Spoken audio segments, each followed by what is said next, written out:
Hello, hello, hello. New hair. Who dis? I'm Cindy. Cindy with an S.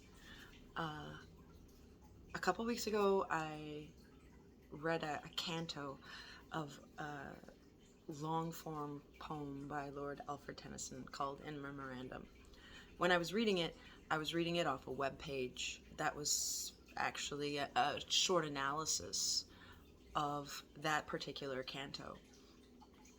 It's about 6 years old by someone by the name of Dr. Oliver Tearle, and it stuck with me.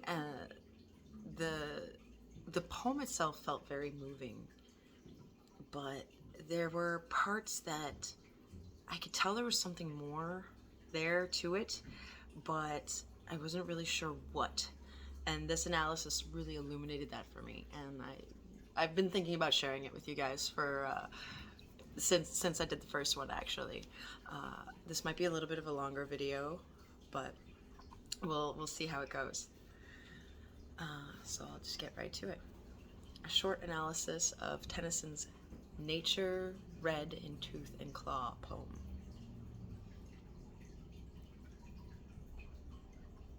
So careful of the type? A brief summary of Tennyson's In Memorandum 56. The so-called dinosaur cantos, or dinosaur sections, from Alfred Lord Tennyson's long poem In Memorandum, H.A.H.H. 1850, are among the most popular cantos from this elegy for Tennyson's friend, Arthur Hallam, who died suddenly in 1833. Hallam's death had a profound effect on the young Tennyson, and close contextual analysis shows that many of his most celebrated poems were inspired, whether directly or indirectly, by this early tragedy. The stanzas below, comprising of Canto 56 of In Memorandum, meditate on Tennyson's personal loss by reflecting on the meaning and impact of the scientific discoveries of the day, and feature his famous description of nature as red in tooth and claw. So careful of the type? But no. From scarped cliffs and quarried stone she cries, 1,000 types are gone. I care nothing, all shall go. Thou makest thine appeal to me. I bring to life, I bring to death.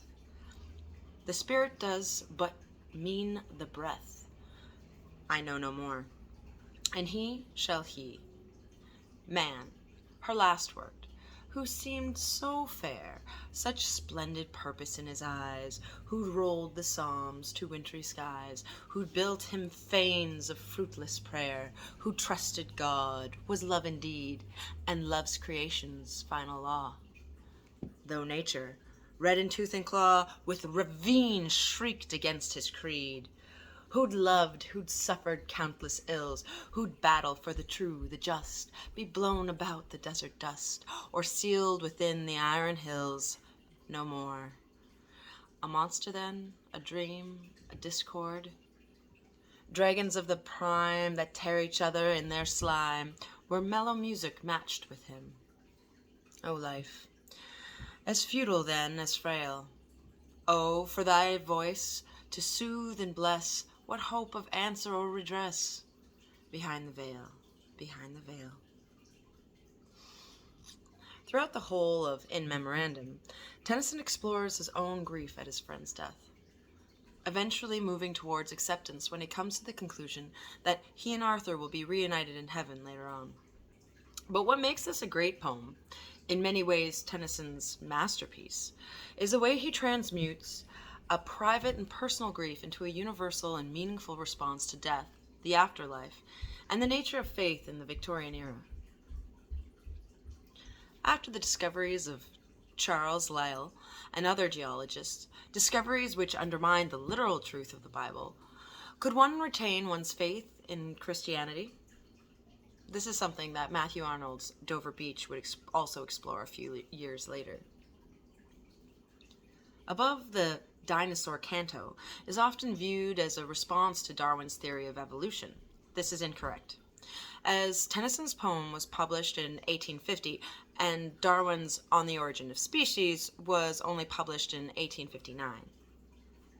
In actual fact, Tennyson is reflecting on the geological theory, which Tennyson had picked up while at university, known as catastrophism, which maintained that the fossil records was a result of short, sudden, and violent disasters that occurred between longer, steady periods. The question which the canto begins, "So carefully the type?" picks up on a statement made by Tennyson earlier in the poem, that nature seems to care for the species as a whole, but not for the individuals within the species. Nature had seen fit to take Arthur Hallam in his prime.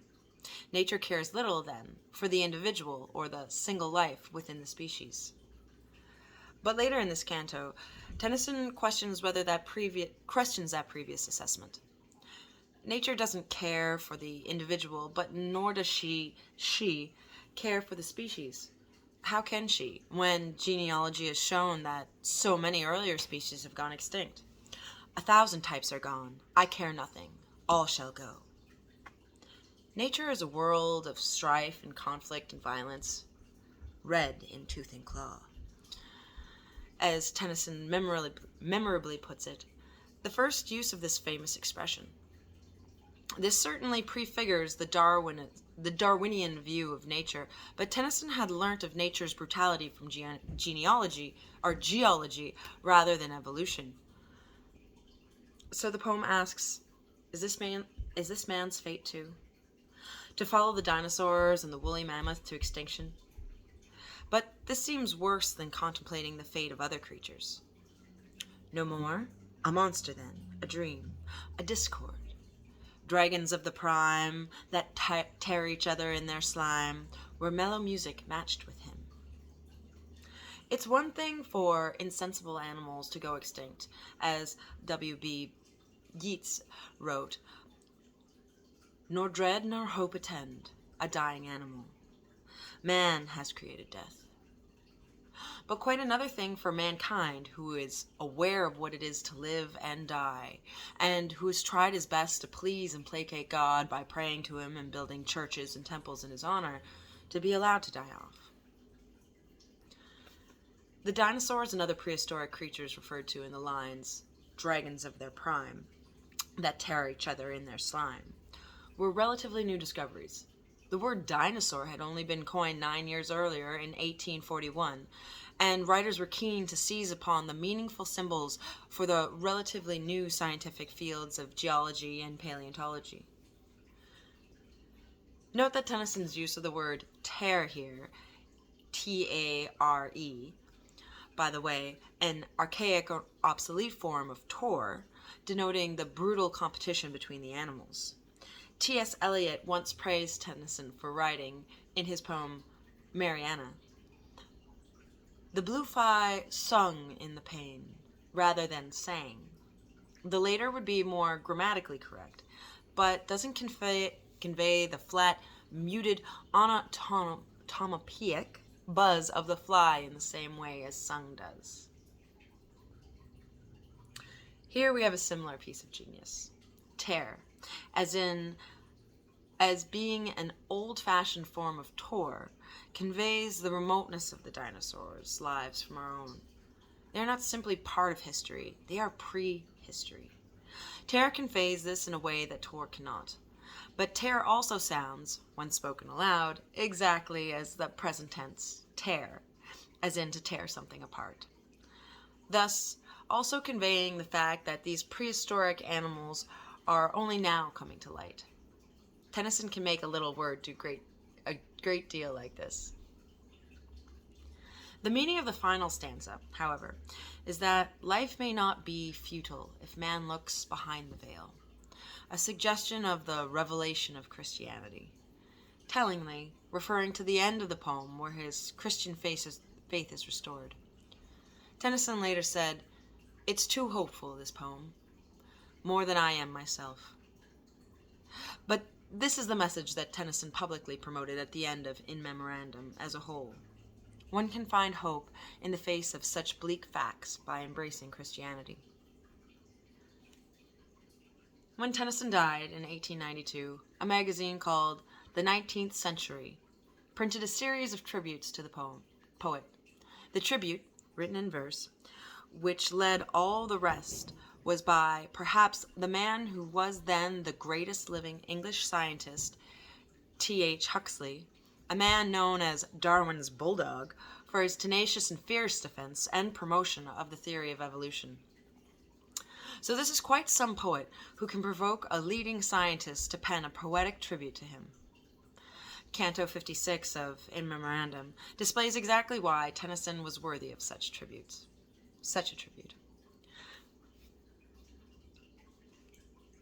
The author of this article, Dr. Oliver Tearle, is a literary critic and lecturer in English at Loughborough University. He is the author of, among others, The Secret Library, A Book Lover's Journey Through Curiosities of History, and The Great War, The Wasteland and Modernist Long Poem. I'm glad I got a chance to read that to you. As you can see, it's an insightful little glimpse into this poem, and it explains some of the more, obtuse parts of Canto 56. Yeah, that's all I have to say about that. I'm thankful for Dr. Oliver Tearle for giving his insight to us, and I hope you all have a wonderful week.